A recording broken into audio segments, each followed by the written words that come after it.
Howdy and welcome to Mother Luck Ranch. Hope you had a Merry Christmas, Happy Holidays, and are getting ready for an exciting new year. We've taken this opportunity through our downtime of the winter, if you want to call that here in Texas winter. We've taken an opportunity to really take a step back and read up on regenerative agriculture, study it some more. We're always learning about it, but we've really gone in depth these past couple months and understanding what can we do to fix our soil. There's a lot of things that you can do. Right now, as an example, I am in our main pasture, and next to me are big weeds. These are horse weeds, and they tell us a story, which I'll get into in just a minute. But this is all the way down. It's all the way around. It's all the way back that way. It's everywhere. And I'm grateful for that for two reasons. One, it's telling us that story. We just have to understand what that story is. And then two, nature is course correcting itself.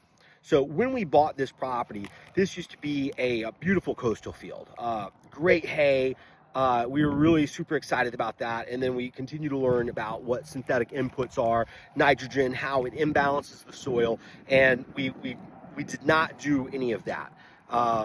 There was also herbicides and pesticides that were sprayed on the land to help control and really provide a good growing environment for that coastal. But that's not our MO. We are all about being symbiotic with nature and working with nature and allowing nature to do and run its course here on the land. So when we see these weeds of horseweed next to us, that means that there's something wrong with the soil. And in this case, it is low calcium, high magnesium, low oxygen, which means compacted soil.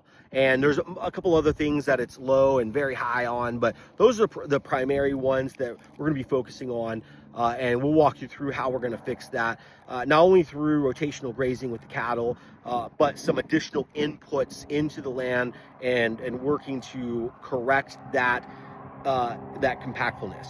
Now, if we did not do anything and nature just took its course, it would fix the land all by itself. It may take 10 years or a little bit longer, but it would fix itself. We want to be able to help inject some steroids, if you will, into the land to help fix itself and get really back to healthy and so forth. So if you think about like a potted plant, if you don't water it after a while, your soil dries up, and when you pour that water in, it just runs off the side and then right down through the bottom of the pot. And so you've got to start soaking that water a little bit, and then you got to start soaking that soil a little bit.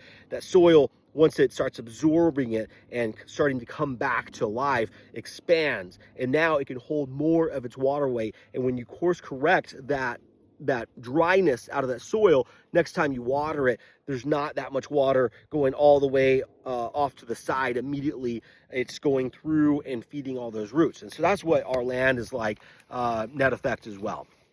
So we've been studying up through Glenn Ravenberg with SoilWorks. He's provided a lot of great information. Of course, you've got Joel Salatin, Greg Judy with rotational grazing and so forth. But we're really excited to take you along on this journey as we bring a penetrometer out here, understand exactly how compacted our soil is.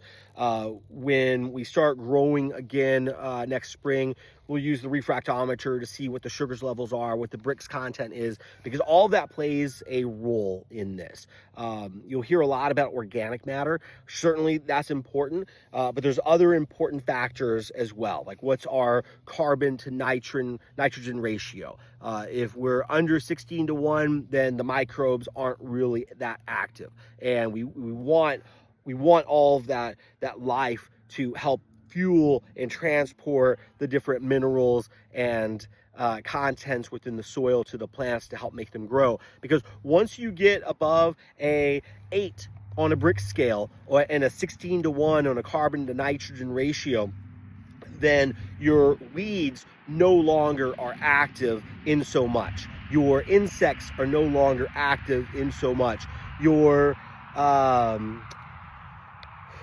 Yeah, your weeds and your insects. That's really the biggest ones right there.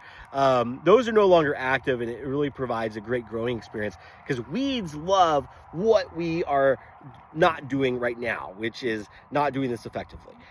Insects love plants that are malnourished. And so if you had a lot of grasshoppers in your fields this year, there's a good reason why, because your plants were not high enough on the sugar content. And we'll talk about what that means and what negative impacts there are when you have high Brix counts for your plants and trees and such. But great, just wanted to kick us off and get us going here. Really excited to bring y'all along in this journey. So thanks so much. Hope you have a great rest of your day. Adios.